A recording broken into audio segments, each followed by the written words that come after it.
공룡은 1억 6,500만 년 동안 세계를 지배했습니다. 한순간도 인간과 함께 살지 못했지만요. 하지만 틀림없이 재밌을 거예요. 고인돌 가족 플린스턴 같았을까요? 그럼 역사를 바꿔볼까요? 2억 년 전입니다. 물론 그 시대에 저는 없었어요. 공룡과 함께 또 다른 종이 등장합니다. 인간이죠. 네, 지구에는 이미 생명이 존재하고 있었지만 매우 다른 모습이었어요. 당시에는 판게아라고 불리는 단 하나의 대륙이 존재했는데 북극에서 남극까지 이어져 있었습니다. 판게아는 하나뿐인 대양으로 둘러싸여 있었습니다. 그래서 북아메리카가 바로 여기에 있었어요. 유라시아는 북쪽과 오른쪽에 있습니다. 북아메리카 바로 밑에 남아메리카가 있습니다. 남아메리카의 오른쪽은 아프리카예요. 그 아래에는 남극 대륙, 호주, 그리고 인도가 있습니다. 네, 인도는 유라시아에서 이렇게 멀리 떨어져 있었고 오늘날과는 달리 꽤 추운 곳이었어요. 인간이 이런 지구상에 사는 것은 그리 쉬운 일이 아닙니다. 초창기는 무시무시해요. 나무와 나뭇잎만 먹는 거대하지만 순한 공룡들이 있습니다. 그것들은 위협적이지 않습니다. 하지만 다른 공룡들도 있어요. 포식자 공룡들이죠. 상대적으로 몸집이 작고 지능이 낮은 초기 인류는 그에 대항해 살아남을 가능성이 없습니다. 살아남기 위해 초기 인류는 대부분의 시간을 동굴에서 숨어 지냅니다. 때때로 가장 강하고 용감한 사람들이 사냥을 하고 음식을 모으러 나갑니다. 사람들이 밖으로 많이 나가지 않기 때문에 다른 사람들과 완전히 격리되어 있습니다. 가족들과만 함께 살고 다른 사람들을 많이 만나지도 않습니다. 그래서 각 가정은 다른 사람이 이해할 수 없는 고유의 언어를 가지고 있습니다. 그래서 윌마와 베티처럼 담 너머로 소식을 나눌 수는 없었을 거예요. 고립된 상태로 생활하는 건 쉽지 않습니다. 서로에게서 배우지 않기 때문이죠. 경험과 아이디어를 교환해야만 새로운 것을 창조할 수 있습니다. 그래서 사람들은 동굴에 갇혀 있습니다. 북아메리카는 대륙의 다른 지역들과 떨어져 표류하기 시작합니다. 1년에 약 2.5cm 정도 움직이지만 10만 년 후에는 그 거리가 너무 멀어지게 되고 인간은 분리됩니다. 하지만 별로 신경 쓰지 않았을 거예요. 그런 상태로 500만 년 동안 더 살고 난 후에 천천히 따로 그러나 동시에 진화합니다. 하지만 어떤 일이 일어납니다. 어느 날 초기 인간 한 명이 돌을 깎습니다. 이 도구 덕분에 인간들은 더 용감해지고 더 자주 밖으로 나가기 시작해요. 더 많은 음식을 얻고 자신을 보호할 수 있습니다. 그러다가 이 돌을 막대기에 묶습니다. 다른 도구들도 점점 더 정교해집니다. 다음 단계로 누군가 불을 조절하는 방법을 터득합니다. 덕분에 사람들은 더 이상 아무도 그들에게 위협이 되지 않는다고 느낍니다. 인간은 밖으로 나와 포식자들과 경쟁하기 시작하죠. 대부분의 경우 성공합니다. 모든 도구와 불을 사용할 수 있게 된 인간은 땅을 지배하기 시작합니다. 위험한 공룡들은 멀리 떨어져서 거리를 두는 법을 배웁니다. 하지만 사람들은 공룡을 사냥하기 시작합니다.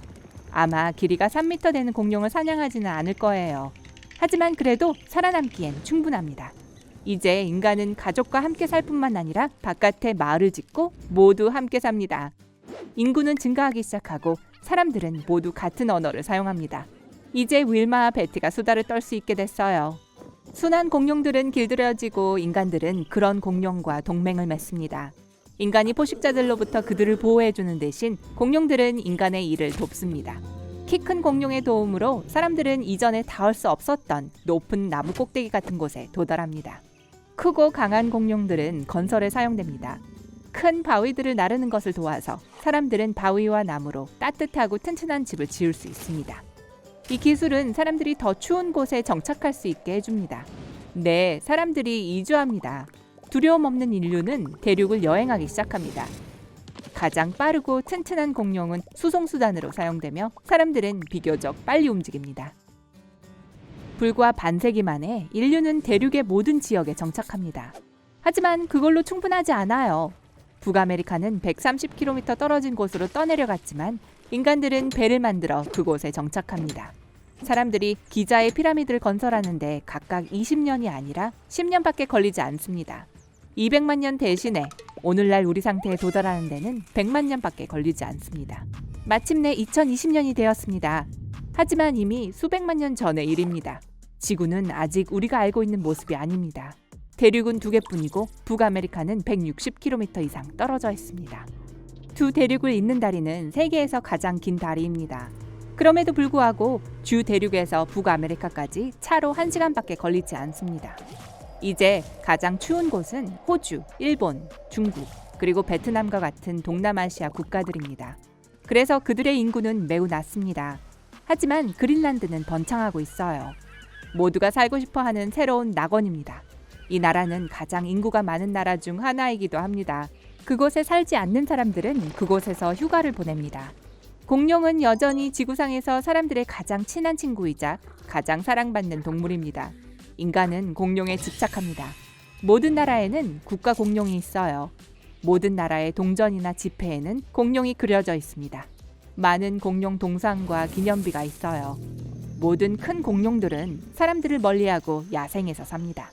아마도 소음 때문인지 공룡들은 도시로 오고 싶어 하지 않아요. 하지만 작은 도시와 마을에서는 그렇게 간단하지가 않아요.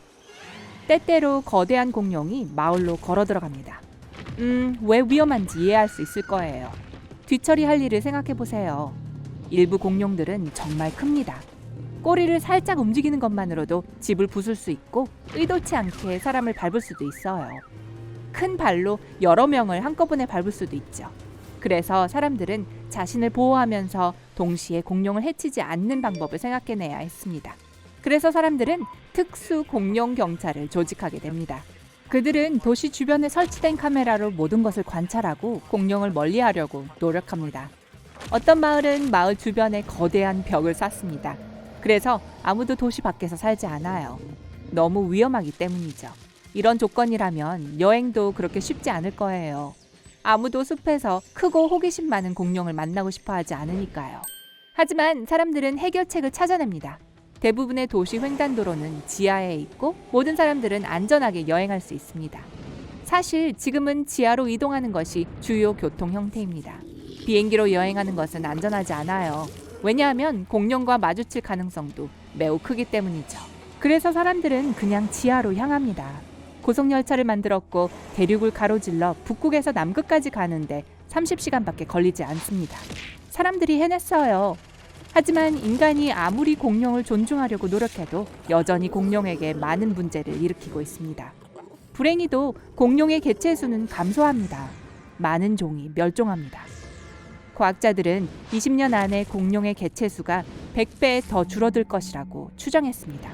그래서 공룡을 구하는 것은 세계의 주요 환경 의제 중 하나입니다. 이런 일이 일어나는 것을 막기 위해 공룡과 그 자연 서식지를 보호하기 위한 국립공원이 전 세계에 세워집니다. 국토의 넓은 부분은 환경유산으로 지정되어 절대 개발될 수 없습니다. 더 작은 크기의 길들여진 종은 사람들과 함께 생활합니다. 지구 인구의 80%가 반려동물로 공룡을 키우고 있습니다. 가장 사랑받는 종은 아브릭토사우루스와 제라노사우루스입니다. 누가 더 나은지에 대한 논쟁에는 끝이 없죠. 아브릭토사우루스는 길이가 1.2m에 몸무게가 45kg이고 매우 충성스럽고 재미있습니다. 제라노사우루스는 조금 더 작지만 매우 독립적이고 보통 집안의 왕인 것처럼 행동합니다. 하지만 물론 이 종들만 있는 건 아니에요. 날 수 있는 것과 날지 못하는 것 모두 종류가 다양합니다. 취향에 따라 선택할 수 있어요. 아주 이상한 종도 있죠. 교외에 사는 사람들은 훨씬 더 많은 공룡들을 기를 수 있습니다. 훨씬 더 큰 공룡들을요. 그것들은 집안일, 건축공사, 그리고 농사를 돕는 데 사용됩니다. 심지어 공룡의 날이라고 불리는 국경일이 있는데 모든 나라에서 기념합니다. 사람들은 자신들이 가장 좋아하는 공룡처럼 옷을 입고 공룡 모양의 쿠키를 만들고 반려공룡을 박람회에 데려갑니다. 저녁에는 모든 사람들이 TV로 공룡 경주를 봅니다. 생중계 경기를 보는 것은 실제로 매우 쉽습니다. 왜냐하면 국가 간의 최대 시차가 겨우 6시간이기 때문이죠. 이 대회는 매년 열리고 우승한 공룡은 올해의 공룡으로 선정됩니다.